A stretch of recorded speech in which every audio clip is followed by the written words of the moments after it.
Hello, hello. What's going on, my friends?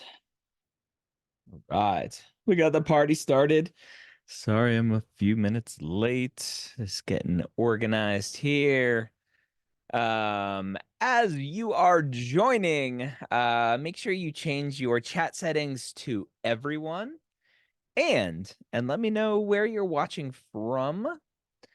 And if you're applying to medical school this cycle, I would love to know where you're at in the process.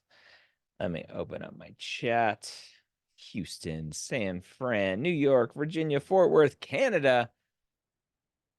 Canada.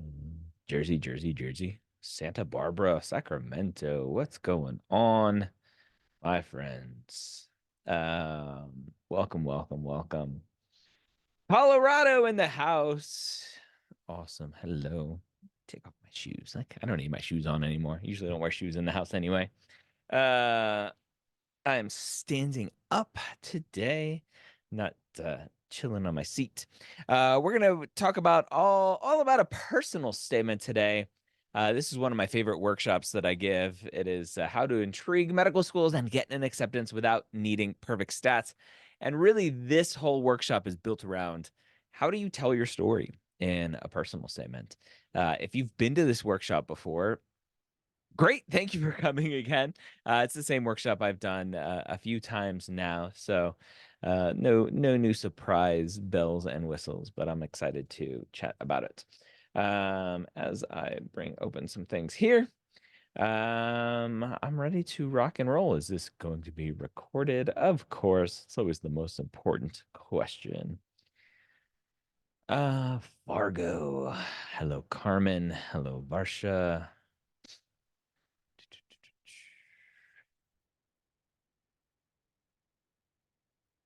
All right.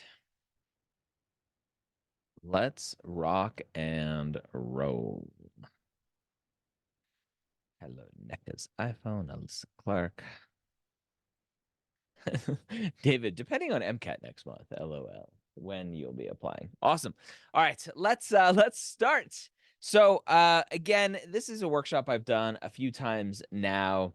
And really at the end of this, I want you to be able to understand that your story, as you tell it in your personal statement, can make or break your application, even with perfect stats, can break your application or make your application even with less than stellar stats. So hopefully, ready to rock and roll. Who wants to start? Who's ready to go? All right, let me see. Where's my next page button? This one. There we go. How many of you are feeling this right now?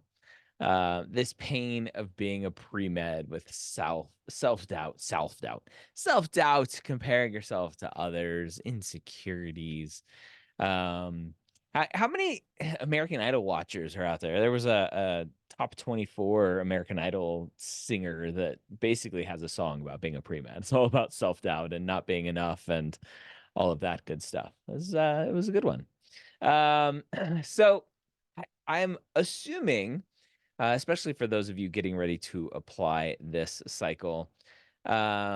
You've been out there scouring the interwebs for information on how to be a good student, on how to write a great personal statement, all of that good stuff.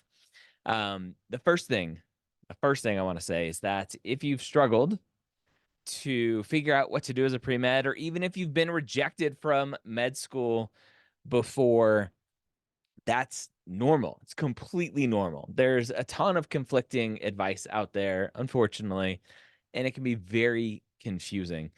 And if you've been concerned in the past that you won't get into med school, I literally was talking to a student today. I hope she's not on. Maybe she is. It's okay. I'm not going to say anything bad about her, but she was worried about her 3.89 GPA. And I'm like, you have nothing to worry about. Don't worry about your 3.89 GPA. But I got a B plus. Don't worry about that. So anyway, um, I want to put your fears to rest, right? Stop worrying. you can do this. Hopefully, it's just a matter of needing the right roadmap. So, as we continue on, I love memes. This is one of my favorite ones. Um, some advisors, some students out there will say, hey, if you've ever failed a class, you can't do this. Or if you got a C in organic chemistry, you can't do this. Well, guess what? They're wrong. They may have heard those things. They may have seen a student not get into med school who happened to have a C in organic chemistry, but guess what? Correlation doesn't equal causation. This is my Zoom face. That's my regular face. Correlation doesn't equal causation. So you can get in to med school with a C in organic chemistry. Surprise, surprise. 519 MCAT 3.8 GPA. Y'all, do you think I have a chance? Nope, not at all. Let's keep rocking. Another one of my favorites here. If you've ever had a discouraging advisor, mentor, professor, family member, roommate, classmate, whatever, yeah, I can empathize with you. One of my own advisors told me not to apply to medical school because I was a white male and there were too many of us applying. So yeah, I never went back and talked to her again. But the difference with me, hopefully, is that I want to see your success. I care about your success, and I want to see you living the life of your dreams. So that's what we're here for. I know you have this dream to become a physician. We'll dive into that here in a minute. And I want to show you how to make that happen during this workshop. So this presentation is for two types of students, two types of pre-meds. First, it's for those of you who have struggled with bad grades or MCAT scores in your past. Maybe you're a non-trad and you didn't know you wanted to be a doctor back in college, or maybe you just had a bad freshman year and you're worried about those F's or D's. You're going to learn tonight how telling your story, how telling your story can help you overcome those weaknesses and convince medical schools to take a chance on you anyway. Or for the other type of student, that 3.9, 520 student who's worrying about if they have a chance, but you're worried about telling your story, right? Because that's where most of those students are falling flat. Those students who have perfect stats or near perfect stats and aren't getting into medical school, they're not getting into medical school for a very specific reason. They're not communicating their story well, or they don't have one to communicate. So if you're not confident in that communication, in your writing skills, your interview skills, etc., that's what this workshop is for tonight. So maybe you think you're lacking an interesting story. You will definitely benefit from this workshop. How many of you think you're lacking a story? Me, me, me, me, me, me, me, me, me, me, me. Good. Good, good, good. All right. Let's keep rocking. Guess what? I'm gonna tell you that you're wrong. And we'll find that story. Because what a lot of you think about in terms of what is an interesting story is actually not what you're looking for at all. So I'm gonna help you figure out how to stand out to medical schools to tell your story and how to tell your story in this best way that I teach, that I think is how to do it. So let's rock and roll. Who am I? I'm this weirdo, former flight surgeon in the Air Force, went to New York Medical College, and started medical school headquarters back in 2012. Co-founded Mapped and have written some books as well. How many of you listen to the Pre-Med Years podcast? How many listen to the Pre-Med Years podcast, like the audio podcast, the podcast?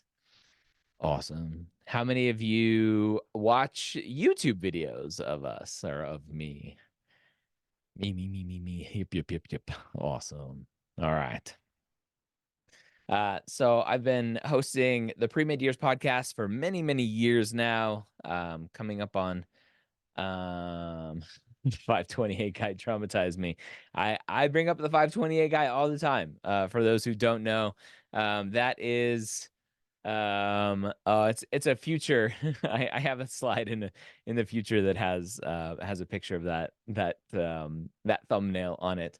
perfect MCAT score, perfect GPA. I don't know where he is now. I just know his first time applying, he didn't get into med school, and there was a reason. Um, so if you've watched that video, hopefully it doesn't traumatize you. Hopefully it gives you some confidence that med schools aren't just looking at stats. There's so much more to this crazy, crazy game. So let's keep rocking again. Lots of YouTube videos, lots of memes, all that good stuff to help you on your crazy pre-med journey. Today, we're going to be talking about the 3 biggest secrets for getting into medical school. Again, all this is framed around, you'll see it'd be framed around telling your story of how to tell your story in your personal statement, which also translates to your interviews and elsewhere. So, secret number 1, I'm not going to keep these secret any longer. Secret number 1, your story is a key part of your med school application, but nobody talks about it. What does everyone talk about? Stats. What are your stats? What are your stats? What was your school list? Stats and school list. Stats and school list. Go on to Reddit. Go on to Student Doctor Network. Stats and school list. Stats and school list. How many hours? How many hours? How many publications? That's all they care about. Nobody says, what is your story? Why not? Because it's too hard. It's too hard to ask that. Secret number 2, everyone has a compelling story to tell in their application. We'll dive into that because I know a lot of you right now, don't walk into traffic, please, David. A lot of you right now are doubting this story to tell. And even students with below average stats can find success with a strong story. So secret number 1, who's ready to rock and roll as I take a sip of my drink here? I got to open it first. I brought it down, didn't open it.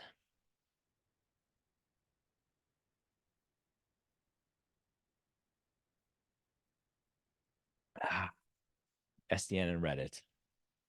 Toxic AF. I wrote a I don't think it's working right now. I wrote a Chrome extension that when you try to go to Student Doctor Network, it's like, why are you going to this website? Stay off of it. I thought it was funny. I was going to do it as an April Fool's joke, but I didn't get to finish it. I was working on it on the airplane last week, but never finished it. Yes, it would also work on Reddit as well. The only on Reddit, the pre-med subreddit. So you could go to the other parts of Reddit if you wanted to. So anyway, let's rock and roll. So here's where I think I take it's, I guess, a unique, a novel way to the application process, and that's really talking about human communication, because the um really the way that we communicate as an advising team at medical school headquarters, the way that we communicate for you how to communicate comes back to this. So before we jump into telling your story, I want to talk about the the importance of talking about really what stories are and why they're so impactful in human communication, because what we're going to be talking about in terms of admissions, medical school admissions, is actually what I hope at the end of this you'll see is just common sense, right? But if you go to Student Doctor Network, you go to Reddit, I can keep hammering this home, you won't see this communicated. It's all about, well, you didn't get in because you had a 3.92 and you needed a 3.93. You didn't get in because you had a 520, you needed a 521. And it's just not right. Are you in the right place if you're a pre-PA? Of course, you can hang out with us if you're a pre-PA student as well. What we talk about works for dental school applications, medical school applications, PA school applications. We've had students from PT World, all over the world, using just kind of the thought process, because we don't really teach specifically how to write a personal statement. What we teach is how to communicate who you are, and that traverses all of it. So what do we see here when we look at this picture, right? We see a story of a campfire. And what does a campfire kind of bring up to you memory wise? Well, it brings up talking about stories, telling ghost stories, sitting around the campfire. Human communication and stories are how we pass down our history. time after time after time, a long time ago, before we had the written word, we would communicate our story.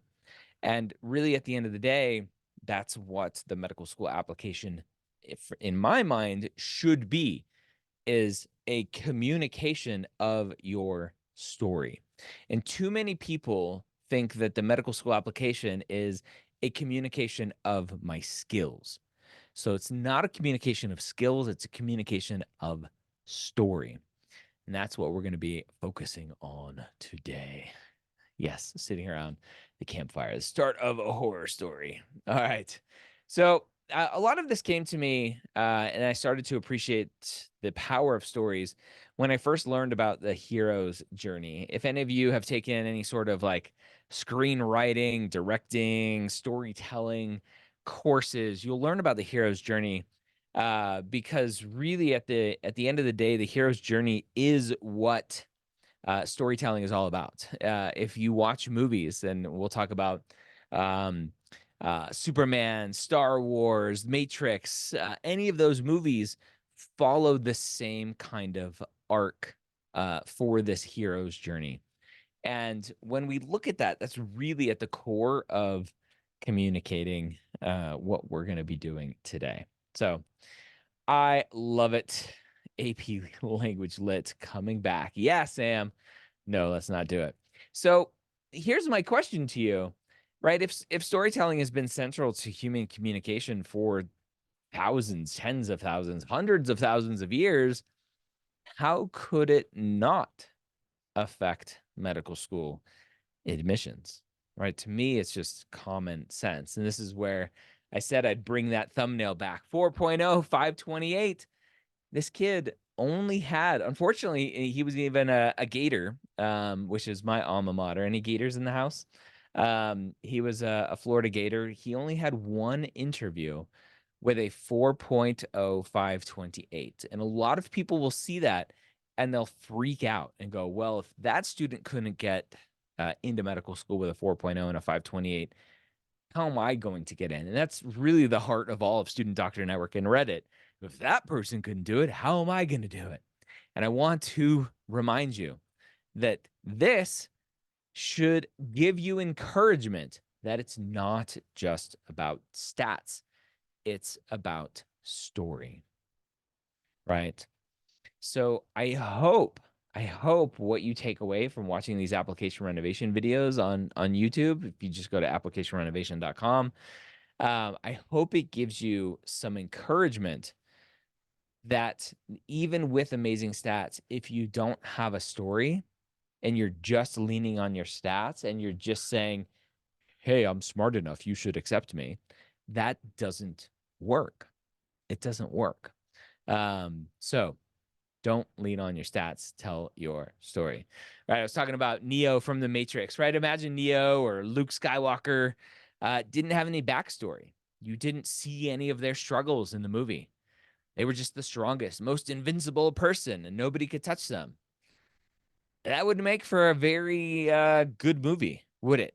But that's what it's like when students in their application are going, hey, look at me. I have a perfect GPA. I have a perfect MCAT score. I'm really smart. I know how to do phlebotomy. I know how to do PCR. I know how to do Western blot. You should just accept me. Go ahead and give me my white coat and my stethoscope. Give me a diploma because I'm basically already a doctor. That's what students are doing in their application. And it doesn't work. It doesn't work. So, one of my favorite Steve Jobs quotes: the most powerful person in the world is the storyteller. The storyteller sets the vision, values, and agenda of an entire generation that is to come. Obviously, Steve Jobs set the agenda and the storytelling at Apple, where a lot of people don't realize Steve Jobs made a lot of his money is from Pixar. He owned Pixar, owned a big chunk of Pixar, and was responsible for a lot of their success and ended up selling to Disney. And that's so he made a lot of his money from having Pixar, not necessarily Apple, at least in the beginning. So I started teaching storytelling for pre-meds. Wrote some books, might have seen them, and it started working. And I started getting feedback from students saying, "Hey, look, it's working. I'm I'm getting these notes from these people saying, "Hey, getting compliments on how well written my applications are." Right? I was told by admissions committee members that my personal statement was fantastically written and one of the best they have read. This person got my first acceptance, tell my story, complimented on the eloquence of my personal statement. One of my interviewers, a residency director, told me that my personal statement was the best she had ever read, including residency apps. When you tell your story, they stand out because these people who are reading hundreds and hundreds and hundreds of applications and hundreds and hundreds and hundreds of personal statements are bombarded with the same crap every single day going, hey, I'm really smart. I love to solve puzzles. I'm a lifelong learner and I'm really dedicated to this process. So I should be a doctor. That's the majority of these essays sound like. But you're going to do better than that. Our friend Fernando, non-trad immigrant, average stats, great story, amazing story. I love Fernando. He is now a neurology resident. He's graduated med school now, had multiple acceptances, full ride. Awesome, awesome story. Natalie, I love telling Natalie's story. Natalie had to apply 3 times to medical school, was rejected twice. Her second application cycle, she had everything. She got the interviews, but she didn't get any acceptances because she didn't know how to tell her story. She was focused on the wrong thing with her interviews. So we worked on that, worked on telling her story, and she was so much more successful third time around. So hopefully now, after seeing some of those things, I've made my point. Have I made my point? Right? Storytelling can be incredibly powerful when applied to medical school admissions, but most people aren't thinking about it at all. They just think all about stats or race or ethnicity and checking a box, right? Making sure you have enough hours of X, Y, or Z or enough publications or whatever. But in reality, your story is more powerful than your numbers. Your story is more powerful than those numbers. Now, can a story overcome poor grades that don't show academic ability? No. And I think that's a big misunderstanding of what I'm talking about, right? If you have a 2.0 GPA and a 480 MCAT score, medical schools aren't going to accept you because you're not going to pass medical school. You haven't proven that you're going to be able to pass medical school. Alina says here, how low can stats be that a good story becomes a redeeming quality? That's the question that nobody really can answer. And so that's where we start to look at trends, right? Because a 3.0 GPA could be 3.0 across the board. It could be 3.0, or it could be 2.0, 2.0, 4.0, 4.0, which shows an amazing upward trend. It could be 4.0, 4.0, 2.0, 2.0, which shows a not so great downward trend. So how low can stats be? I don't like the question because number one, it's impossible to answer. And number two, it's like trying to set the bar low. It's like just skate by with a 3.2 and you'll be good. Because a 3.2, and this is something else that Student Doctor Network and Reddit often fail to do, and why we have mapped to help you kind of show those stats and show that data and show those trends to yourself so you can understand it, is to be able to understand that a 3.2 GPA doesn't mean anything without understanding the data behind it. What does that 3.2 data show, or 3.2 GPA show? Does it have an upward trend? Does it have a downward trend? Does it have no trend? Is it a roller coaster? I don't know. So when people talk about what GPA do you need, it depends. If you have a 3.8 GPA, you're good. If you have a 3.7 GPA, you're good. If you have a 3.6 GPA, we're getting into some territory where I want to see some of that data. Do you have a little bit of an upward trend? Is it a roller coaster? 3.5, is it a roller coaster? Is it upward? Is it downward? What's going on? So there's so much information to know that it's really hard to give an answer. Why do medical schools want you to include grades for an unrelated master's if they don't consider it in your GPA? I would say that you don't know if they consider it in your GPA, right? Remember that there is one primary application that goes out to all of the schools you apply to, and 19 of the 20 schools that you apply to don't really care about that master's, but that 1 out of 20 does. So unfortunately, there is because it's a primary application that goes out to lots of schools, you just got to include it all. And I would say that it still shows something. All right, let's keep rocking. Yeah, secret number 2. Who's ready to move on here? And we have a little bit of an exercise in this one as well. Everyone can build a compelling and unique story. And I don't like the word unique anymore. Uh in their application interview. I don't like that word unique. I like to say authentic now. Authentic. Erica was an awesome non-trad we worked with a few years ago. 499 MCAT score. It's that 499 is like the worst score you can have because it's like that cutoff. A lot of schools have a 500 cutoff. She had a huge list of activities. She couldn't really find the story and impact. So we worked on her story. We focused on her personal statement, and she was ultimately accepted. And she was told, hey, she had this beautiful, captivating, well written personal statement to help her. But you're sitting there going, I don't have a compelling story, right? I asked some of you already, and you've already answered that you don't have one. But I want to prove to you right now that you do have a compelling story. We'll be doing an exercise here in just a second to help you find the seed of your story. But first, I want you to just think about this logically. Okay. I like thinking logically. My thinking maybe doesn't really line up all the time, but I think this one does. So hang with me. So you're here, you're saying you want to be a physician, right? You want to be a physician so much, so badly that you've chosen to go through this long, crazy, stressful pre-med process. And then you're going to go through 4 years of medical school, working your butt off.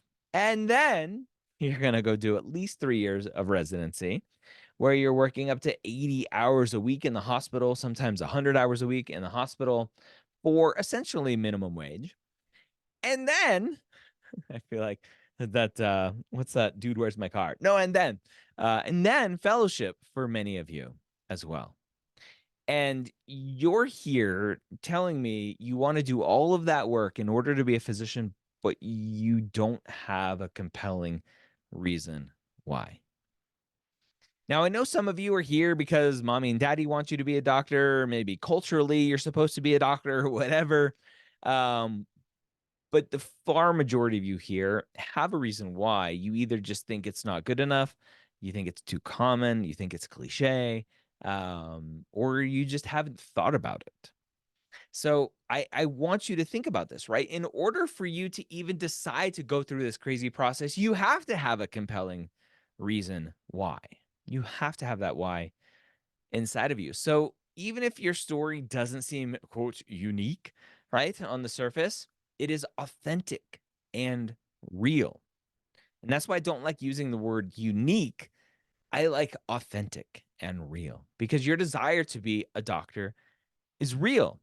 And for admissions committees, they will connect with it because they understand the deep desire to be a physician. They'll understand your deep desire to be a physician because you're communicating it to them.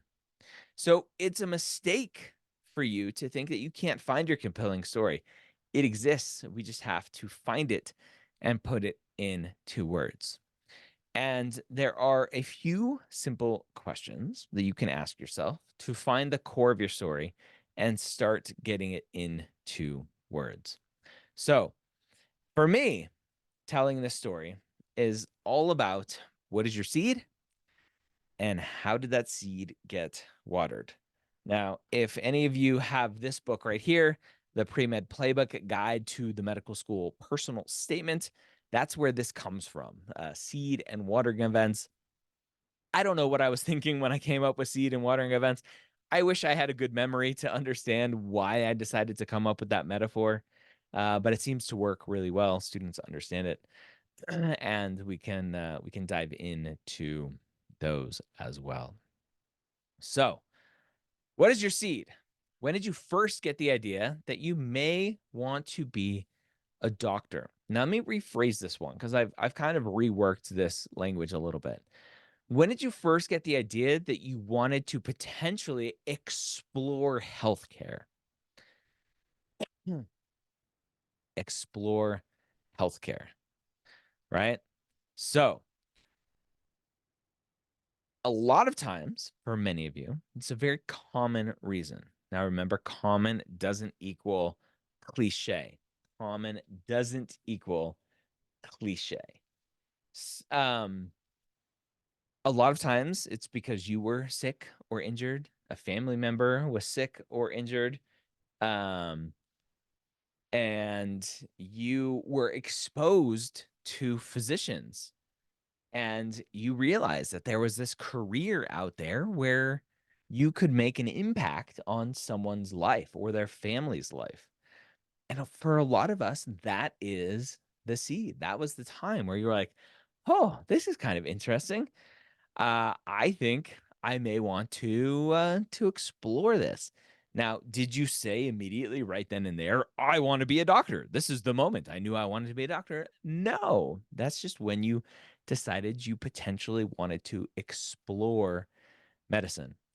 Um, David, after I broke my leg and the army medical experience was horrible, and I wanted to make sure less service members um, had to experience the same situation. So that is very common, David. I would tell you to use it, but in a very specific way. I often talk about not having negativity in your personal statements, and framing it in that way is very negative. You don't want your personal statement to read, I want to be a doctor to prove to these other doctors that I can do a better job. I definitely understand this sentiment, though. All right, so let's get going. So it is okay if your seed is common. Common is not cliche. Common is not cliche. Mine was a shoulder injury. I hurt my shoulder playing baseball. I went to physical therapy. I went to an athletic trainer.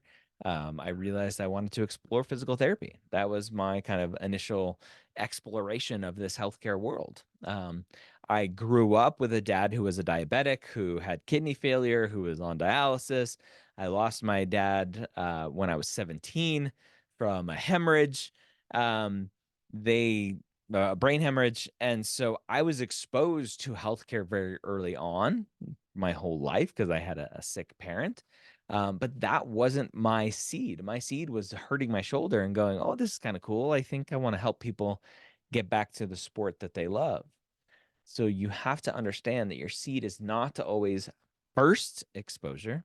It's first exposure that made you go, this is kind of interesting. I think I may want to explore this. That is the goal here. All right. So if we look at, I lost my spot. Where is my slide? All right. There we go. If we're going to do this exercise, I want to see, um, do you have your seed? Can I explain the difference? The difference of what? Swati. Should you be using a paragraph to explain your seed in your personal statement? Yes, your personal statement is your seed and your watering events. I think. Common versus cliche. So common is again, like I'm injured, my parents injured, friends injured, illnesses. That is common, but it's authentic. Cliche is inauthentic. Cliche is I like science and I want to help people. That's there's no story there, right? That's not authentic. It's not real. Wanting to always be a doctor and your seed. Um, yeah. So cliche is the I like science, I want to help people. Cliche is I like puzzles.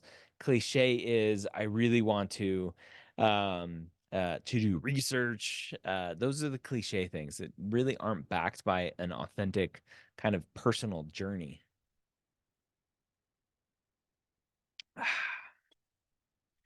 So good question here. And we're gonna do an exercise here in 1 second. Um, Harneet, what if your seed isn't necessarily related to clinical slash healthcare experience? For example, mine is about how I grew up in an area with low health literacy, and that made me want to get involved in medicine, in short. So to me, those aren't connected. Growing up in low health literacy means that you weren't exposed to healthcare. So how can you want to be involved in healthcare if you weren't exposed to healthcare? That's where the story needs to have a little bit more understanding there. So we can dive into that. Again, we're gonna do an exercise right now. So I'm going to lower everyone's hand. Raise your hand if you are having a hard time with your seed and you want to work through it right now. We can chat about it. All right. Arandi.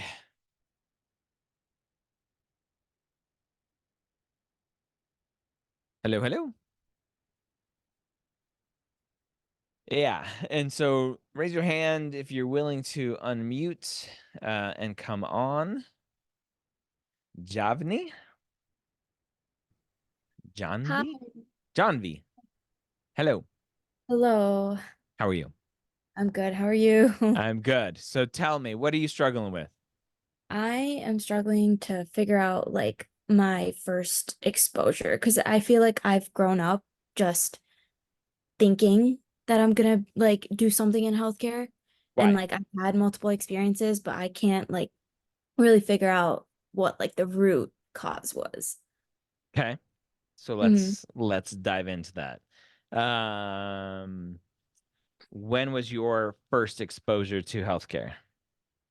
My dad's a chemist, so he would be like teaching me small stuff, like Okay. just because he was interested in it. Okay. And then So that kind of like being a grew. chemist and learning about chemistry does not equal being a physician. That equals Yeah. science. So let's keep digging. Um, this was kind of a lot later on, but when I was 5, my mom was in the hospital for the first time. Okay. Um, that was like my first exposure to medicine in that Okay. regard. What do you I remember from that?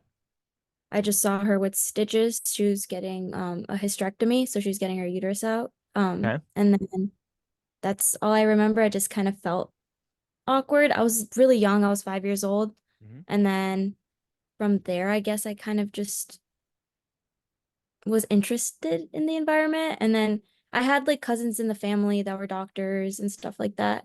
So I don't know if that counts really. Well, having family members who are in healthcare and seeing the impact that they have on patients and families can definitely be part of your story.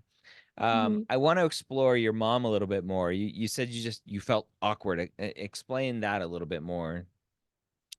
Um, it's not really like a core memory. Like I don't remember it too well. It was just like my first time seeing my mom, someone I was close to in pain. And that was kind of like me as a 5-year-old. Like I've never seen anyone like being hurt or getting like I don't know, especially like my mom, like I've never seen her getting hurt or being in pain or anything like that. Okay. And I don't know if that was like really the pinpoint, but like just over time I like got drawn to healthcare and that kind of just made me pursue it. I don't know if like this is possible to like write about in a statement, but like the idea of like wanting to help others, like through different things that aren't healthcare. Like Nope. I grew up, is that not? No. I don't recommend it. Right. That's Okay. not the style that we recommend because For me, it has to be logical for why you want to be a doctor, because Okay. helping people is like bare minimum human Yeah. good quality traits, right? Yeah.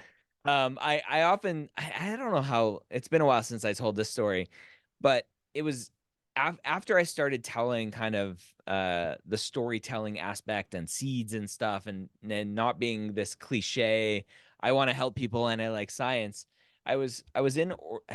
I'm 99% sure I was in Orlando for a conference, and I like Ubered to a grocery store to get some food to stock up on my hotel room, some food, and I was Ubering back from Publix. Gotta love Publix and the Publix subs.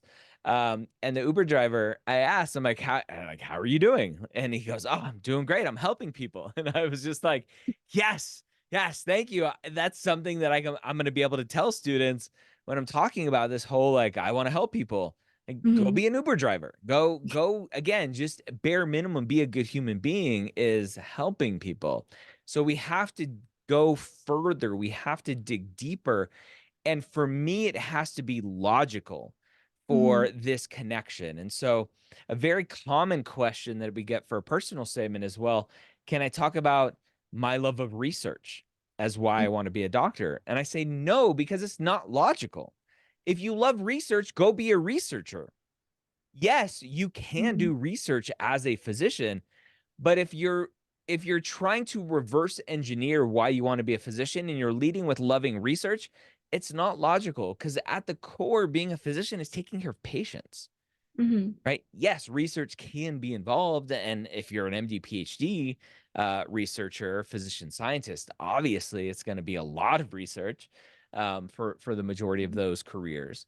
So I think you're going to have to explore, whether it's the story of your mom or something else, a little Hmm. bit deeper in terms of the exposures that you had and what those meant to you. Well, do you think that like clinical experience that I've had like later on, I could talk about that, or do I really need to get to the root cause of like Yeah, so what? clinical experience later on, we'll get to that later on in this Okay. workshop, is about watering the seed, not about the seed. So you can't Okay. say, I want to be a doctor because I really liked my clinical experience as a medical assistant. I, Hmm. I want to, that's like skipping Yeah. skipping ahead too far in your story. Okay. All right?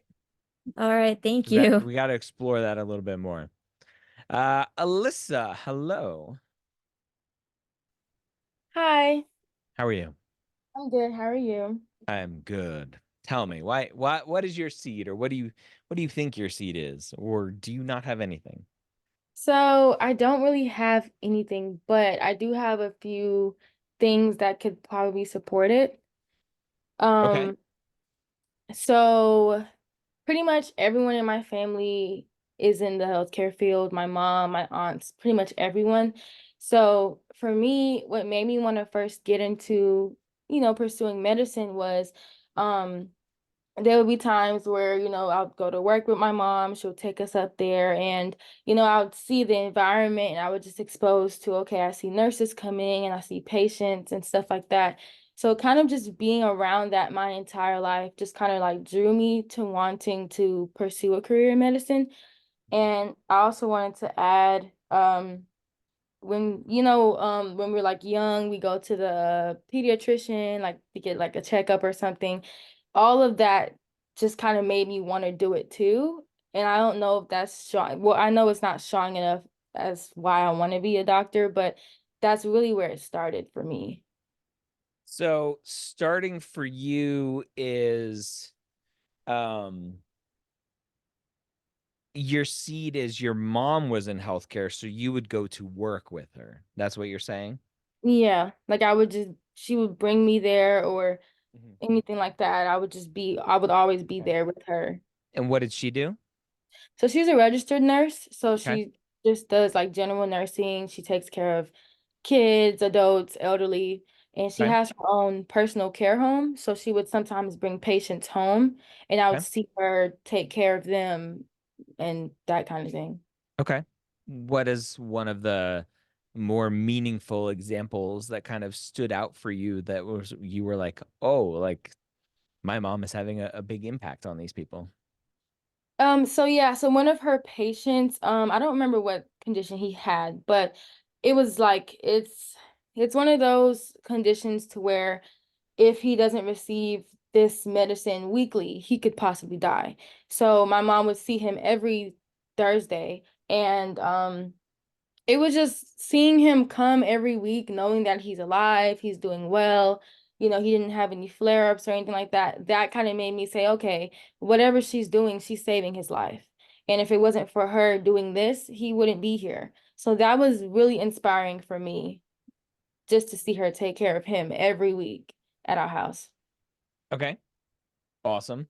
So that to me sounds like a perfect seed. You just have to explore that, and then you go into your watering events, which we'll talk about here in a second, to help you realize that you didn't want to be a nurse like your mom, but you wanted to explore being a physician. So that's where some deeper exploration goes. Mm-hmm. Yeah, Oh, you got it. thank you. Welcome. Let's see. And Crystal?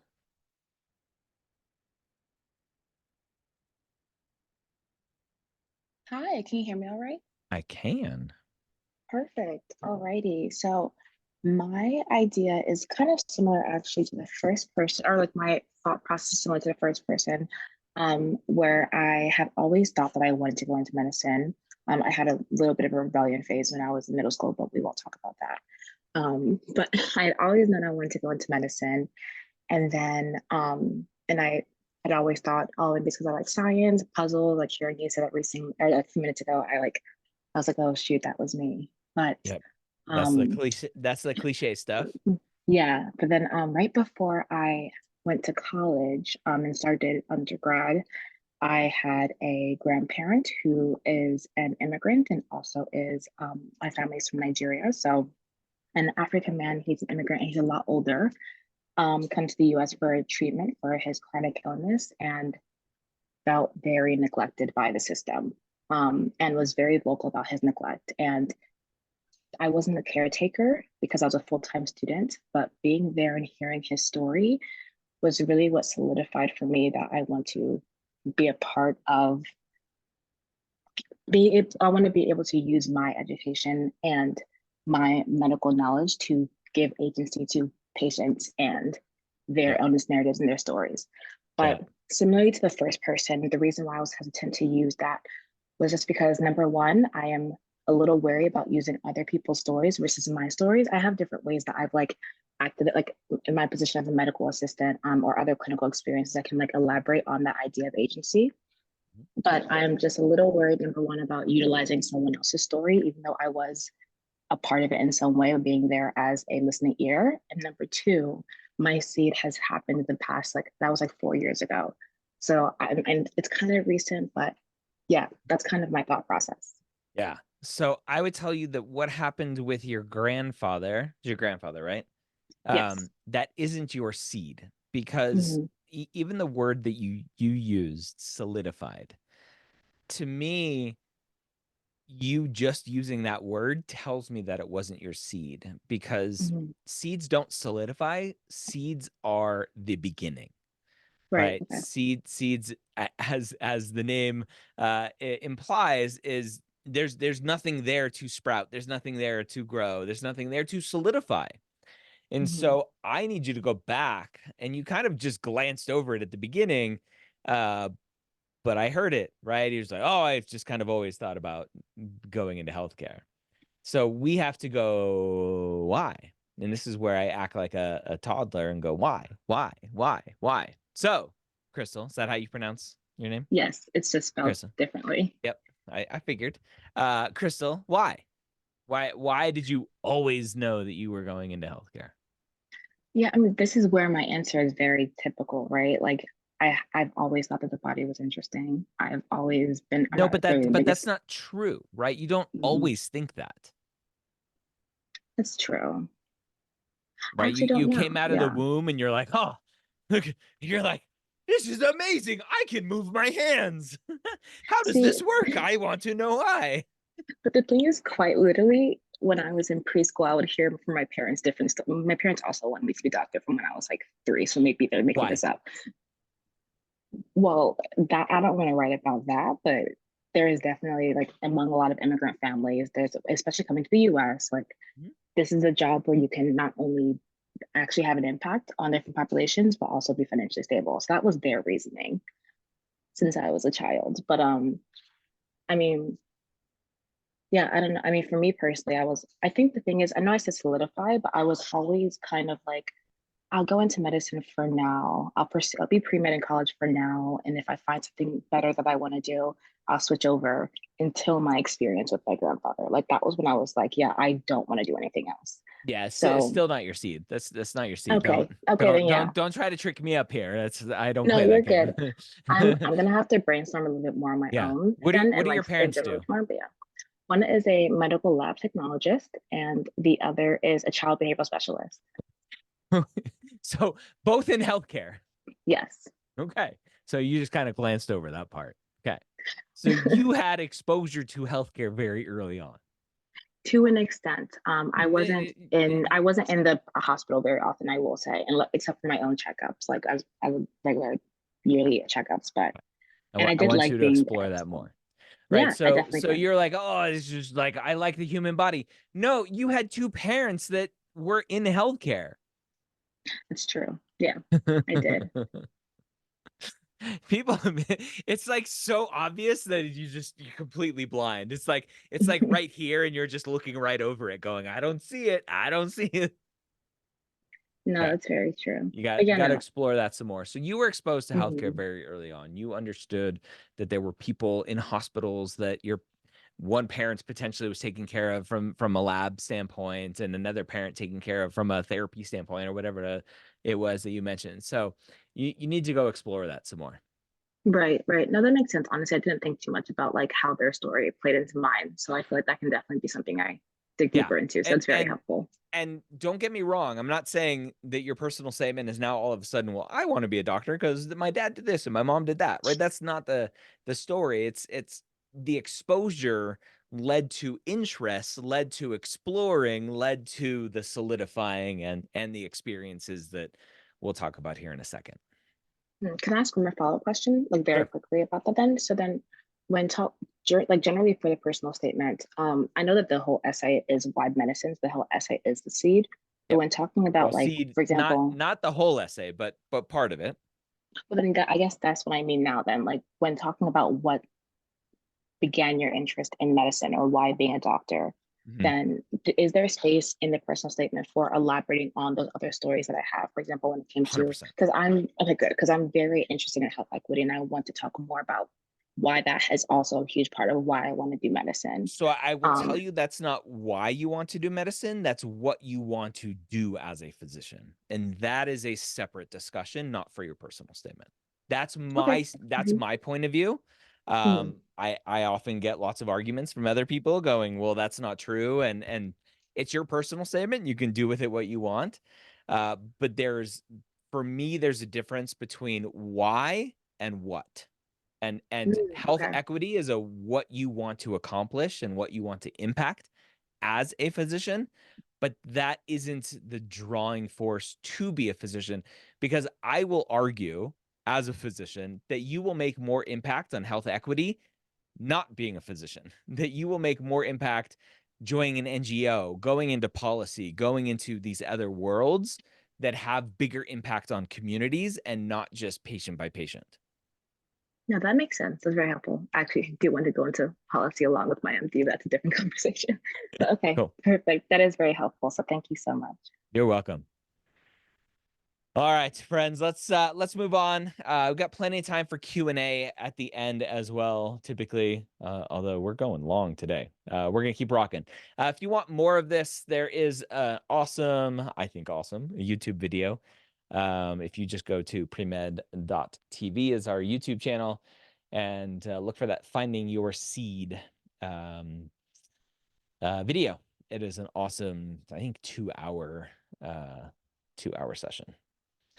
So now let's talk about how we get that seed watered. The second question to answer the question, why? What have you done since the seed to confirm, right? That whole confirmation that Crystal was talking about, solidified, confirmed for you that this is what you want. Was it shadowing? Was it clinical experience? And yes, specific. Someone mentioned earlier, can the seed be, does it have to be a specific thing? Can it be kind of this general idea? The best stories are specific, right? If you think about a movie, you're like, well, in general, there was this little kid who kind of lost his parents and kind of rebelled, and yeah, blah, blah, blah, yada, yada, yada. And that was the end of the story, right? Doesn't make for a good story. It's got to be specific. So, specific patient interactions that impacted you. So, tell me some of your seeds. What have you been doing to get that patient exposure to solidify that you know you want to be a doctor?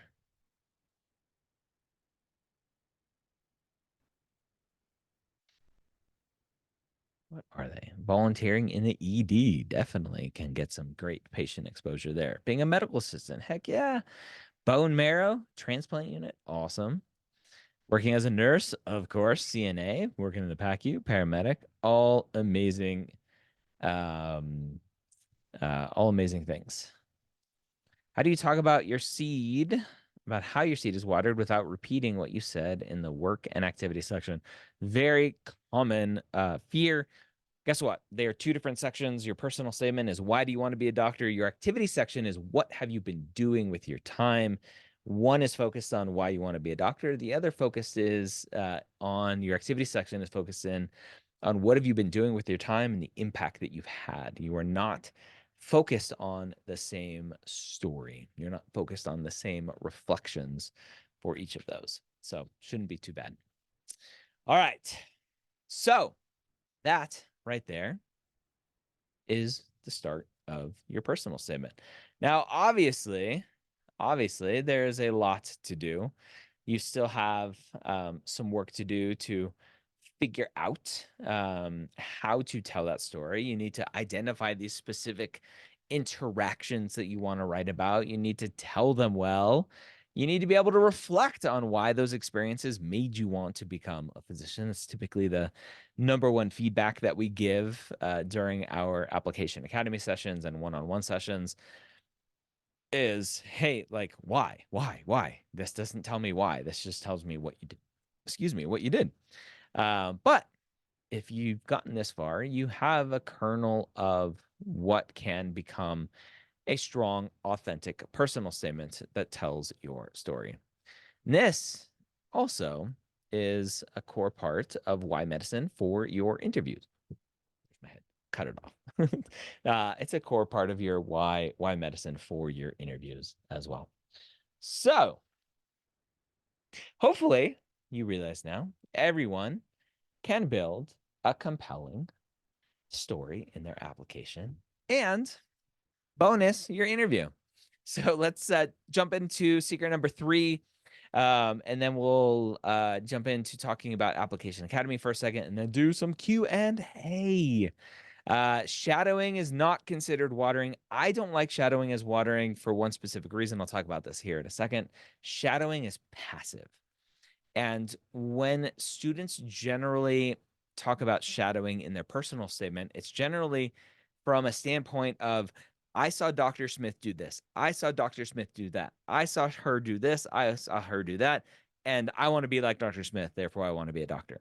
And that's not a good reason why you should be a doctor, is to be like someone else. You should be a doctor because your interactions are super meaningful to you and emotional and impactful for you, that leads you to want to go and continue to do this for the rest of your life. So that's why shadowing for me doesn't make for good watering events, at least with how we talk about it. All right. So let's talk about below average stats. So again, a lot of students think, hey, it's all about the stats. But in reality, stats just get your foot in the door. And actually, how I've been talking about stats a lot lately is your MCAT and GPA do one of two things. They either keep the door open or they close the door.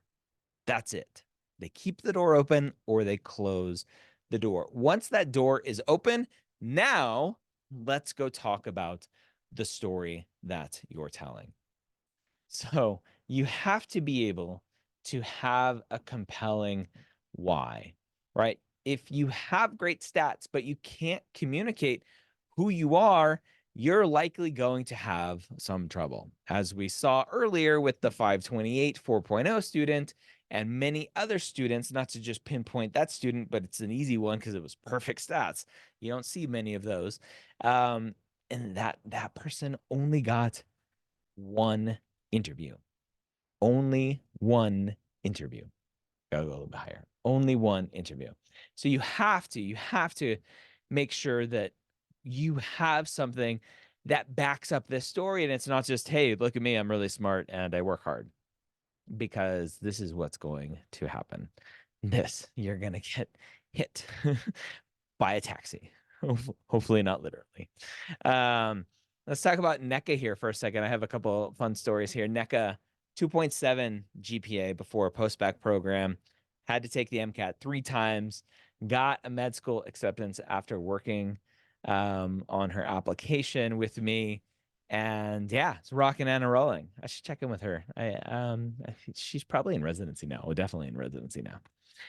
Another student, Michael, 2.75 GPA before before his post-bac. Hold on one second.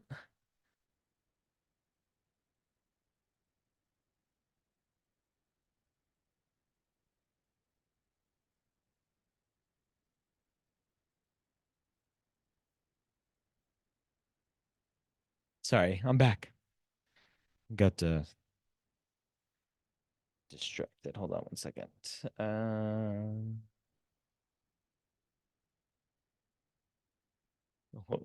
Hold on.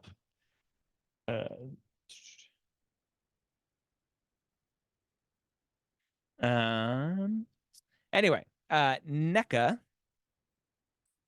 2.75 GPA. Again, post-bac classes showed that academic ability, kept those doors open. He ended up out here at University of Colorado, School of Medicine. Saw him wandering the halls when I was there teaching one day. Got to say hi to him. These stories just are never ending, where we have students who have early struggles and then figure it out, right? Early struggles and then figure it out. This student on Instagram messaged me, 494, 499, 502, 3.6 GPA, got into his top 2 choices, both MD schools, if I remember correctly. At least one of them was an MD school, if that matters to you, because I know you all think that, oh, someone with that low of stats must be a DO school, and it's just not true. So keep rocking here. This other one, right? Lower MCAT score, 3 DO, 1 MD, those acceptances, blah, blah, blah. Right? Got accepted to half the schools they applied to. Was awesome. All right. So this student, 16 Fs in undergrad. She's not in medical school anymore. I heard an unfortunate update from her. She had to leave medical school in her 4th year to take care of her kids, unfortunately, which is kind of part of the reason she had the 16 Fs to begin with. But very, very interesting story and an unfortunate story for her. But still, success where she was able to get into medical school, even despite those grades. So many of you will go, but med schools filter out. Med schools filter out those low scores, right? Right. Yeah. And even then, you can advocate for yourself. So Janet here was someone who was being filtered out because of her 499 MCAT score. She had no interview invites by October. We talked on a Tuesday. I said, hey, I'm going to be at the UC Davis conference on Saturday. Come out and I will introduce you to lots of people. She flew out from the Baltimore area and I dragged her around to a bunch of different tables, introduced her to all the deans and directors of admissions that I knew. A DO school told her straight up, we won't interview anyone less than a 500. A DO school, right? Again, a lot of you were like, oh, it's $4.99 to apply to DO, you'll be fine. DO schools, MD schools are both hard to get into. Stop talking about them by stats.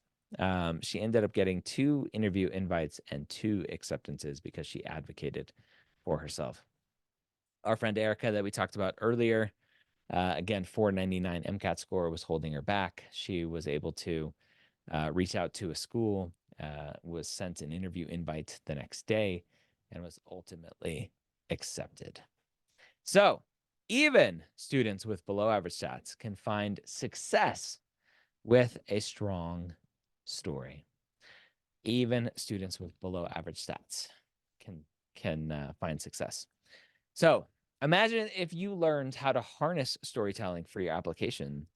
You'd set your vision and values for the medical school admissions committee, and your story will be in their hearts forever. And they'll want to advocate for you when they're telling your story to the admissions committee. That's what it's all about.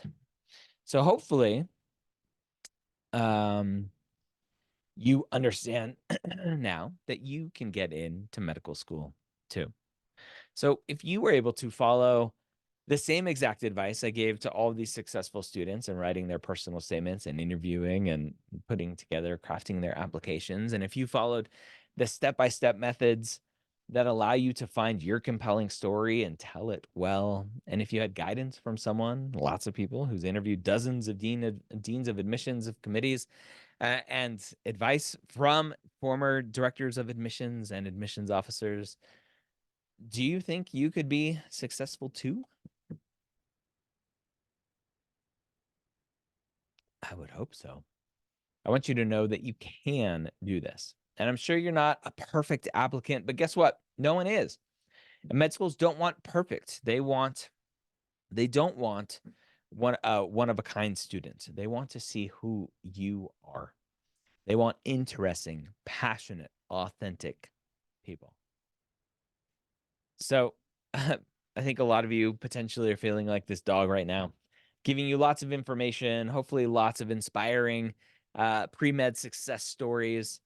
Are you excited about your application? Hopefully a little bit less concerned about being authentic or being unique. Hopefully a little bit more understanding and aware of what that personal statement is supposed to look like. I'm going to take a couple minutes here just to talk about Application Academy, which is our group coaching for helping students with the whole application process. That's something that we crafted or created a couple years ago. And we've been running it successfully now for 3 years, 4 years. And it's awesome, awesome, awesome. To date, we've helped over 1,000 students put together better applications, stronger applications, successful applications to medical school through Application Academy. A couple of people from last cycle excited to share. I just received my first acceptance. Thanks to everyone for contributing to this Application Academy course. It's been tremendously helpful, and I could not have done it without your help. A reapplicant that signed up for Application Academy second time around got through it, having fun. Talking about stats here, right? Getting in 3.3 GPA, 504 MCAT, telling their success stories. Application Academy is basically everything you need to get into medical school, to tell your story. We have weekly group office hours with myself, with former deans or directors of medical schools, with former admissions officers at medical school. We have Courtney Lewis. Do I have, let me see if I have, I don't have their, oh yeah, there they are. I wanted to show them. We have myself. We have Dr. Scott Wright, former director of admissions at UT Southwestern. Courtney Lewis, former director of admissions at Burrell College of Osteopathic Medicine. Dina Golini, former admissions officer at Stanford, and was also involved in Brown's SMP program. And Verinia, who was a former assistant dean of pre-health and STEM advising at Hofstra University from the undergrad side. So you get tons of modules of me talking about all the different parts of the application. We have all of that stuff, and we have all of the recordings in here as well. Everything is recorded, so you don't have to show up live. You can submit stuff. This is what it looks like to review applications. We definitely have FAP discounts. There are links on the page. When we're reviewing stuff, we kind of go through it as a group and get to hang out. Taylor, one of our initial Application Academy alumni, was struggling in an interview, and the interviewers were like, "Hey, like your personal statement was amazing, and we know exactly why you want to be a doctor. What's going on? Why are you struggling here?" Which I thought was awesome that they kind of paused. This is for everyone. This is for whether or not you're below average, above average stats, traditional, non-traditional. If you're ESL, if you're a reapplicant, you get tons of amazing value. So you can see this was a couple months ago. This is from January, the screenshot. Group essay review, personal statement conclusions there on that Friday morning. This is all in mountain time, I believe. Yeah. Interview prep, personal statement seeds, personal statement watering, open Q&A, tons and tons of sessions every single week. All of our awesome team, again, all of their stuff. And we have some awesome TAs as well. I say awesome way too much. 6 hours a week of office hours with the medical school advising team. You get 12 months access. It's about 312 hours of group advising. We charge a lot of money. It's a significant investment for an hour of time. 312 hours at that rate is a little silly, $126,000. But don't worry, the course is not that much. You get access to the books, physical copies if you want. My books are used in different syllabi, if that's the word, at college campuses. You also get an awesome Facebook group to be involved in. I'm just going quick here so we can get to some Q&A. You get some old, some recordings from prior groups that we ran before Application Academy as kind of a precursor to Application Academy. Gives you lots more examples and videos to watch so you can learn some more. And then you also get access to Mapped Pro, where you can use our LOR features, except if you're applying to TMDSAS. You get access to chatting with our advisors. You get access to Mapped Mail, which is an awesome email feature to not miss any important emails going through this process. So you can see, oh, this is an old slide. I thought I got rid of that slide. Hey, we'll still have the bonus. Let's do the bonus. A bonus 15-minute one-on-one call with an advisor if you sign up, let's say by the end of the week. Sign up by the end of the week. Tons and tons of value. But the question is, what is a medical school acceptance worth to you? I can tell you, when I got my medical school acceptance, my mom was in tears. She called. They sent an email to my home address on file, which was in another state.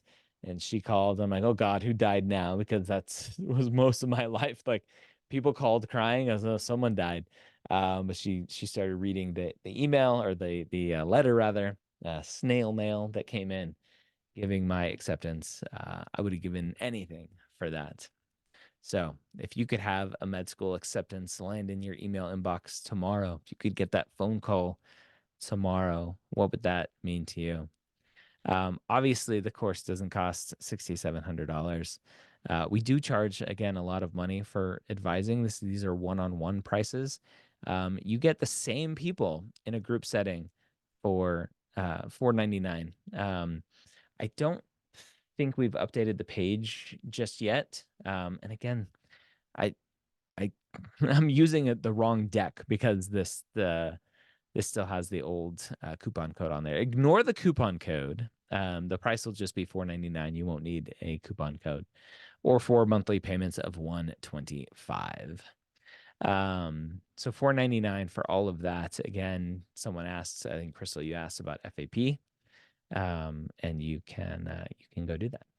It is there as well. 15-day money back guarantee. You join, you don't like it. If you have books shipped to you, we'll take the books out. But that is it. So some more stories here. Success stories, awesome. I love these stories. To anyone who is debating on enrolling in Application Academy or using any of your services, do it. Without them, I honestly do not think I would have yielded the same results. 3.3 cumulative GPA, 3.1 science GPA, 3.9 postbac, 31 credits, 500 MCAT. Admitted to my state's MD program. Yeah, David, give me a second. I think we didn't switch over the page in time for this, but I will do that immediately. So go check that out. All right. Questions. Q&A time. Let's rock and roll. Let me just to clarify, your seed can be completely passive. It can be. It can be. Let me lower all. All right. If you have a question that you want to come ask, come join. Noella, hello. Hello, Dr. Gray. How's it going? It's going. How are you? I'm good, thank you. I have a question about my seed. Just trying to, like you said, it being a beginning and not like a watering something. Okay. I'm trying to figure out. But it stems from my beginning. So I was born premature, 27 weeks. And so my entire like upbringing from when I was 6 was a whole bunch of like developmental assessments, but they weren't really tangible to me because I was so young. You know what I mean? Yep. But I've always been around healthcare because I was going to the doctor all the time. Okay. But you know what I mean? It's not my number one why. It's my norm. That makes sense. It's what I was used to. Okay. So the question though is why, right? There are lots of preemie babies. There are lots of people with health conditions. There are lots of people who have pediatric cancers and rare pediatric diseases and whatever, and they're involved um, in medicine and healthcare from a young age, and that is their life. They are therapized, as it's known, right? But that doesn't mean they want to be doctors, because their experience and their reflection of that experience didn't lead them down the path of, ooh, I think I want to go explore this as a career. So the Okay. question for you is, why was that process for you? Why did that lead to you wanting to explore healthcare? Okay. So like I guess my hesitation of answering that question directly is that I know we talked about common and cliche, but for me, they just were providing solutions to problems. And I don't want to be like, I've always liked to solve problems, but Yeah, just the that's curiosity. cliche. Yeah. So it's like that level of service to me it intrigued me, and it stems from just a line of many things, which is why I'm trying to like draw it to one thing. It to me, it's like multifaceted. That's why I'm having a hard time. Like it could really range from a lot of things. You know what I mean? Or it's hard to say. Like it could be my upbringing. I mean, my parents don't have careers in healthcare, but like my grandmother did. But that doesn't. You know what I mean? I'm not sure if that really answers the question, because to me, when I think about it, there's so many reasons that I feel like I've come to the place where I am today. And yeah. Yeah, and so that's often a argument that students make against this whole seed and watering events is like there's lots of reasons. Yes, right there are always lots of reasons. Having a seed doesn't equal there's only one reason why I want to be a doctor. That's why we have a seed and watering events. Because the watering events, you're highlighting a couple of the key parts of that journey. But the seed is the initial exposure that made you go, this is kind of interesting. I think I want to explore that. Okay. All right. So you got to keep Yes. digging there. Okay. All right. Thank you. You're welcome. All right. Harneet. Hi, so I do have a similar sort of question about seed. Um, I've been thinking, and I'm still a little bit unsure of exactly what my seed was. So I messaged earlier in the chat saying how I've been really interested in promoting health literacy and things like that. And I think to explain that a little bit further of where my potential seed can come from with that is I started volunteering at my local long-term care home, and through interactions with residents who had various health issues, I saw that a lot of those residents had a hard time understanding or following certain medical instructions or understanding health risks, or just didn't have a proper understanding of basic health information that they needed to make informed health choices. Specifically, I had interactions with one resident that I visited a lot, and she Okay, had a hard time. but stop. So you're already visiting patients, which tells me that Mhm, can't be your seed because you're already in a healthcare setting. mhm. Well, for me, when I started, this was like in middle school, right before you have to get community hours for high school and things like that. So that's why I was in the long-term care home, and that's Why? how But I had why a my long-term care home? Why not a homeless shelter? To be honest, the primary reason that it was a long-term care home is because I live in a rural area. So the only real place that you could get volunteering hours was there mainly. So that's kind of like where all the students went. And it started a little bit there. But again, I'm not sure like if that's an appropriate seed, so to speak. But potentially, right? You could make an argument that you just happen to be in this more of a healthcare setting, by happenstance. Mhm, But yeah, I don't know. mhm. It can potentially be a tricky one. Yeah.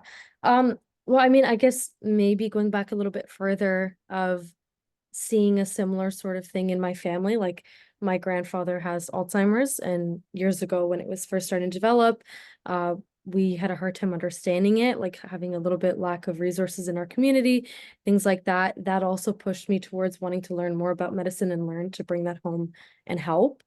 But I don't know if that would be too cliche or if that again would count as an appropriate seed.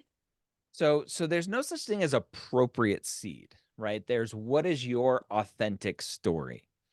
Now, appropriate, maybe you're using in terms of like, is it cliche? Is it not cliche? Again, Hmm. what is your authentic story? That's all I'm trying to get you guys to think about is what is your authentic story? So you just have to dig into that to figure that out. Okay, okay, yeah. Um, so then in terms of finding your seed, does that generally relate back to like things like personal injuries or ish health issues with family members, or it Those are can be anything? common ones. That doesn't mean those are the only ones, right? Those are the common ones because you are exposed to this world of like, oh, there are doctors, there are nurses, there are dentists there, and it doesn't have to be. Remember, my seed was physical therapy. And then I realized I wanted to go a little bit further and get a medical degree to go do surgery. That was my original plan, right? So it's the exposure to healthcare to go, oh, there's a career out here that I'm seeing impacting me or my family. That's the common journey. Doesn't mean it's the only journey. That's just the common journey that we see all the time. But what is your authentic journey? That's the question that I want you to lead down. Okay, okay, that makes sense. Okay, yeah, thank you. Yeah, you're welcome. Good luck. Zoe. Hi, can you hear me okay? I can. Wonderful. Thank you so much for hosting this. I found everything to be really helpful. I had a question just about clinical exposure, clinical experience. I'm currently volunteering at a hospital, and I also volunteer at a hospice and respite serving the unhoused population. Because I have a full-time job that's not directly providing care, I work in health care technology. I was wondering if my volunteering experience would count as enough clinical experience to inform like my watering of my seed. I think it ultimately depends on kind of how you're framing it. And this is often where I talk about try it, right? Try it and see how it works. Um, Oftentimes, uh, the a lot of times what students want to include um, in their personal statement really just belongs in the activity section. And it's not really why you want to be a physician. It's just other stuff that you've done. Mhm. I guess to rephrase, do you need professional employment in the healthcare environment to have like the sort of encounters and stories that you speak about in your personal statement? Or could that come from volunteering? Oh, it definitely could come from volunteering. Yeah, you don't Oh, have to be okay. employed. Yeah. Okay, great. Thank you so much. Yep. All right. Let's keep it rocking. Hamza, Hi, Dr. Gray. Can you hear me? I can hear you. Okay. How are you doing today? I'm doing well, thank you. So my question would be, I know you said that shadowing shouldn't be like your example of watering the seed, but for my instance, like I kind of figured that I wanted to pursue being a physician kind of late. And when I did, I was already working full time to kind of pay for school at the same time, so I didn't really have too much time to take on another job, which is why I wanted to get experience shadowing in a sense. And that was my only experience, and I always Well, like well, kind of hold on. I think you're mixing up a couple things, right? You had a job. What was your job? Non-healthcare related, I'm assuming. yeah, Okay, just to pay the bills. yeah, Getting shadowing is to get shadowing. It's not because you couldn't get a job in healthcare. That's like you're I think confusing a couple of different things. Students need to get clinical experience so that they can explore healthcare, so they can be around patients and realize and hopefully reflect on, oh yeah, I like taking care of patients. And then shadowing is the experience that most students need, all students, I think, need to get. So you understand the role of a physician, you understand the world of healthcare outside of patient care, and not just the glamorous or not glamorous aspect that media portrays physicians through TV shows and other stuff. So I wanted to just pause for a second and clarify how you frame shadowing in a very weird way. yeah. I mean, I definitely started doing shadowing because I wanted that exposure. But in terms of like getting a clinical job, such as like a medical assistant or something like Yep. that, like So again, you don't need a clinical job. You just need clinical experience. so would not be No, considered a clinical? shadowing Oh, is not clinical experience. So the easiest way to think about this is on the medical school application, specifically AMCAS, which is the biggest application. Shadowing is one category, clinical experience is another category. They're separate categories. They're different. One is passive, one is active. So if you don't have clinical experience, if you haven't had the opportunity to be around patients, then you probably shouldn't be applying to medical school yet. I see. Okay. Um, all right. And I guess I also had another question about finding your seed. I get that it's cliche in a sense, like that it's kind of like one of the things expected upon you in certain cultures. But should that be something that you don't even talk about whatsoever in your personal statement, or is it like in I an wouldn't essence? talk about it at all. Like, oh Yeah. yeah, growing up, my mom wanted me to be a doctor. My dad wanted me a doctor. My grandparents always talked about me being a doctor. As an immigrant, we just always talked about me being a doctor. I wouldn't even bring it up. Okay. All right. Thank you. Yep. All right. NS. Hi, Dr. Gray. Can you hear me? I can. Okay, yeah. So I just had a question on my seed. Just wanted to run it by you, see what your thoughts were. So I am the second oldest in my family. My oldest sibling is my brother, and he has autism, and I grew up very close to him. And basically, like, since I was like 6 years old, I developed a very, very strong relationship with him. And this was like very like elementary school, middle school. I volunteered in like Special Olympics and working with people with mental disabilities. And what I loved about my relationship with my brother was like how close we were, and how not even just how close we were, but because he couldn't really talk, he couldn't express himself. He had a lot of trust in me. He had a lot of comfort with me. And part of it was like once I was in seventh grade and I read about like we did like the heart in like my science class. I was like, this is really interesting. And then also being really fascinated with my brother's mind because he's very interesting, smart abilities. He has like insane memory. Can basically tell you like I lost this stuffed animal of mine on this specific date and year. Very interesting capabilities in that way, but also a lot of limitations in other ways. Went to college, major in neuroscience. So other things kind of built off of that. And while I was in college, I had this interest of like, I was like, yeah, I want to go to med school, like blah, blah, blah, but kind of lost sight of it. So now I'm working in healthcare consulting for 2 years and had a different other experience that kind of solidified. And I'm kind of balancing in between these two experiences because it feels like, yeah, like you said, like it's solidified. It doesn't mean that's your seed, but I also feel like there's like so much meaning behind, long story short, like my mom had cancer diagnosis, and as child of immigrants, he had to help really explain a lot of things in a way that they would understand, but also explaining things to my brother because he also didn't understand what was going on. So I feel like there's so much, but I don't know where to start.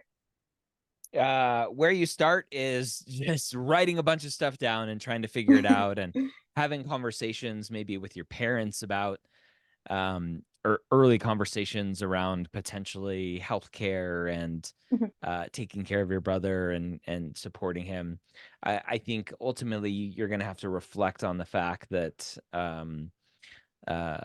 was there anything specific? Not that your brother has autism, but was there anything specific in terms of his healthcare that you were exposed to? And that's a big kind of thing is that sure, he has autism, but if you weren't exposed to healthcare, how did you know that healthcare was a thing to help people with autism?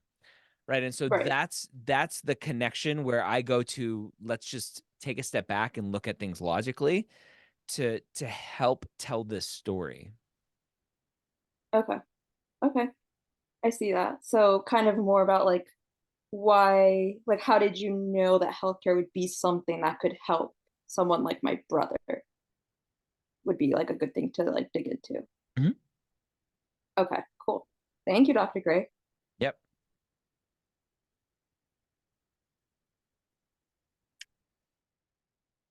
Uh,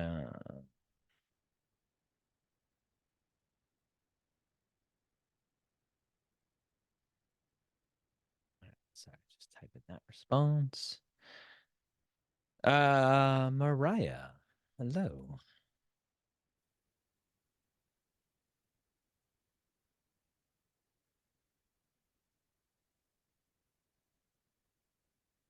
I cannot hear you. You are unmuted, but I cannot hear you. Going once, going twice. Oh, sorry, Mariah. Giovanna. Hi, Dr. Gray. Can you hear me? I can. Okay, so I also kind of have a question about my seed as well, but mine's going to be a little bit different. Okay. Because I went into nursing. So, well, this is kind of what I have in my brain right now. My mom, she went into nursing school when I was in middle school, and after she finished nursing school when I was in middle school, and she would tell me stories about her day and her patients and stuff like that. So that kind of caught my interest in healthcare a little bit. I was like, oh, okay, that seems Of really course. interesting. Yeah. But I think the thing that like really kind of tied it in for me was that my grandma had a stroke when I was in late middle school. Okay. And we went to the hospital to visit her. Like my mom didn't take us to school because I think it happened in the morning. Okay. So we went to go visit her, and I didn't like get to see so much of the care, but I did know that she was being cared for, and someone came in and like gave her water or something like that. She got better. Um, but I think that was like my first like major exposure into healthcare. Mm-hmm. And I think that's what really made me think, okay, I want to become a nurse because my mom's a nurse, and I want to help people like my grandma, Yeah. help other grandmas get better, you know? Yeah. I Exactly. was just wondering if that was a good seed, and then I have a follow-up question as well. Yeah. I mean, again, good is is it authentic? And the answer is yes. That is your authentic story. Okay. So then I went to nursing school, and I loved it. Or I didn't love nursing school, but I love nursing now. But I work in the OR, and in the middle of my nursing school, I had a major car accident that I had to go to physical therapy and stuff like that to get better. And, seeing all these different um, other fields of healthcare, I went and saw what's it called? A sports medicine doctor, and then she referred me to a physical therapist as well. And I saw them both regularly. I really looked up to that orthopedic doctor. Um, and I thought she was just the most amazing doctor in the world. Because I had a really bad concussion, and she helped heal that concussion, or at least make my day livable, especially in the middle of nursing school. The orthopedic So surgeon? she wasn't a surgeon. She was Was she she PM&R? specialized in concussions and brain stuff after Okay. um That's what my wife after does. So it's very, very yeah, interesting. so I wasn't sure. I don't know exactly 100% what Okay. I just know she did like sports medicine related Okay. stuff. Got it. So I thought she was just like the best doctor ever. Um, and then she kind of inspired me to go back to school to be a doctor, Okay. if that makes sense. I don't really know how to tie that in to make it flow, if that makes sense. Yeah. So basically your seed is nursing, right? Uh-huh. Your mom was a nurse. It was your mom, right? Who said, Yeah. your mom's a nurse, your grandmother has a stroke, you're exposed to healthcare. You're like, oh, I can do this. I'm gonna be a nurse like mom. And then you have what I kind of call a pivot point, or some people call it a seed 2.0, where it's this change in your trajectory, change in your endpoint to go, actually, I don't want to be a nurse. I want to go into medicine to be a physician. And let me tell you that story too. So that's the story that you tell. That's your personal statement. And then again, exploring your watering events lead to are still focused on why physician, and confirming that yes, it's physician, not nursing. Okay, so I finished my nursing school, and I am a nurse now. Mhm. So I work in the OR, and now I work with a bunch of different physicians who I also love, and they're all Yep. amazing. Yep. And Do they I know don't you're applying to know. med school? Yes, I did tell Good. them. A lot of them are very supportive, which I'm very Good. grateful for. They periodically ask me when I'm going to take my MCAT. Yeah. So the only like other thing is because I'm working and I'm taking my prereqs that I didn't finish because of nursing school because they weren't required for it. Yep. Because of that, I don't have a lot of time. So is it okay that I don't have a lot of research and Mhm. I have a little bit of volunteering. I volunteer at an animal shelter. Great. But I don't have like a lot of volunteering or research or stuff like that because I'm working and in school That's fine. a lot. It's Yeah. not a big deal. Okay. Do your thing. Yeah, you're good. All right. Okay. Well, thank you so much. You're welcome. All right, we'll try to get back to Mariah. Let's see. Let me go find her back on the list. Mariah, you still there? Hello, can you hear me this time? I can. Oh, thank God. I was like, no, I was really like screaming in my office right now. Like when you said you couldn't. Okay, thank you so much for coming back to me. You're welcome. So it was interesting that you said there is like a pivot point in a Seed 2.0 because I remember listening to, I don't know if it was your podcast or your YouTube, and you said there can't be two seeds.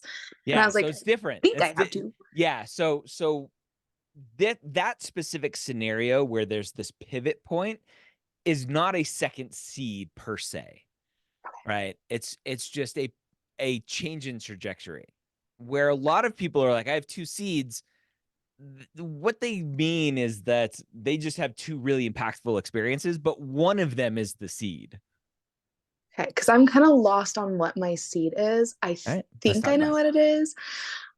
So I originally wanted to be a veterinarian because growing up, that's your the seed. exposure I had. Yeah. So again, you don't have two seeds, you have a seed and a pivot point.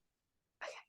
Yeah, but my pivot point kind of happened earlier on and I kind of ignored it because I am a first gen from a low economic status and I never thought I could be a doctor. I never had family that were doctors, let alone went to college.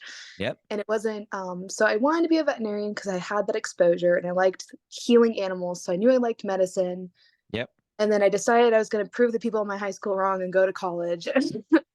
And when I was in high school, at this point I was already like, okay, I'm gonna like major in like science. I really like science and like medical research, like not research but like medicine and like studying it. Don't know what I'm gonna do because I'm like 16, like who knows. And then my dad actually had a lot of neurological problems, and that's when I started getting exposure to the hospital because we didn't know what was wrong, and I would go with him to his neurology visits because I'm like his best friend and support system. And like, so the neurologist got to know me and the neurologist was like, hey, want to come shadow me and stuff? And I was like, no, I can't. I'm not going to be a doctor because I already kind of was rejecting the idea. Yep. Because my own imposter syndrome. I was like, no, I can't be a doctor. No, I'm not going to waste my time hanging out with you quacky dude because he was kind of quirky. He was fun. Also a neurologist. that I know. wacky I know. And then it took like a whole year before they actually diagnosed my dad with a rare form of early onset Parkinson's that wasn't hereditary. And it took a PhD from UW, because this was in Seattle, and them collaborating. Like the MD was like, God, I have to go back to the books. I don't know what's wrong with you. I keep running the fMRIs and like doing stuff. And like it was him and then the PhD who did like rare prion diseases and like specialized in that.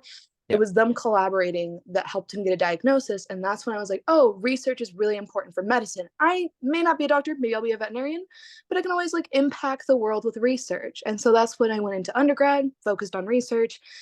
I've now been a research assistant for 3 years. It wasn't fulfilling as much just being in the lab. And my PI is actually a doctor. And it was when I was first getting interviewed for the job that she heard my reasons for like why medical research and everything. She was like, have you ever thought about being a doctor? And that was like the first time somebody was like, you can be a doctor. And I was like, what? Like with my GPA, because it's not like super high or anything. She was like, yeah, it's good enough. And I was like, okay. So I started volunteering at the hospital because I work at CU, actually, CU Anschutz. So I started volunteering at UC Health, and being a bone marrow transplant assistant and like volunteer assistant. And I was like, shit, I really like this. I really was trying to avoid liking medicine, like reject the idea before it could reject me. And like the student loans and being in debt is like a big fear coming from a low economic status. But this is what I want. Yep. And so Okay. So I don't know how to write that out. Because when I was telling the doctor, she was like, you need to get an elevator pitch. This is too long. This is too much. It's not too long. Hey, I thought I wanted to be a vet. I got really interested in research because my dad got sick. And in research, I realized that it was actually the clinical exposure, the patient exposure that I wanted more experience with. And so here I am. When you say like that, that's what I just need to say to them That's instead of giving what them you a just full told life story. me. Okay. Thank Yeah. you. So I think that the question ultimately is the veterinary stuff important? I would probably say no, because No, you I did. found that out. I really tried Yeah. it in undergrad, and no. I love animals. Yeah. But that's not a reason to be a vet. Just like you liking science and helping people is not a reason to Correct. be a doctor. Correct. And you didn't really go down that path significantly. So it's not like you became a vet and now you're going on to medical school and so you have to tell that story. It sounded like most of your pre-med career, you were more interested in research than actually exploring becoming a vet. Is that correct? That Like is if I correct. were to look at your transcript, is that what it would tell me? Yeah, I did. I had a job as a research tech, and then I did volunteer in a research lab, but I was at CSU, so all the research was at the vet clinic. So Yeah. it was like veterinary based research. And then I did also volunteer sometimes at the critical care for the animals. And that's when I found out I didn't want to be a vet. Okay. Yeah. Just got to start writing. Okay, great. Start writing, include the vet stuff. Don't include the vet stuff. Just see what works when you're telling that story. How do you tell it succinctly? Because you only got 5,300 characters. I know. And yeah, it sounds like you have a great story to tell. Just got to write it. Thank you so much. You're welcome. All right, friends. Again, applicationacademy.com. All those prices have been updated. I was multitasking, got those updated and ready to rock. A couple people or one person asked about discounts for FAP. No, the FAP is the discount. So go check that out. Yeah. I would love to see you at Application Academy. We are closing the doors in 2 weeks, April 12th, I believe.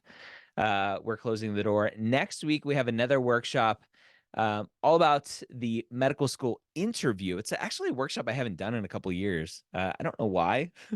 Kind of forgot about that workshop. I love it. It's a very similar workshop to today where lots of stories and examples and exercises, and then also a little Application Academy pitch and then Q&A. So come hang out next week as well.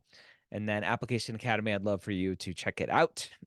If you're more interested in one-on-one stuff as well, we have space still for one-on-one students. I appreciate all of you. I love hanging out with all of you, and I will see you soon. Bye-bye.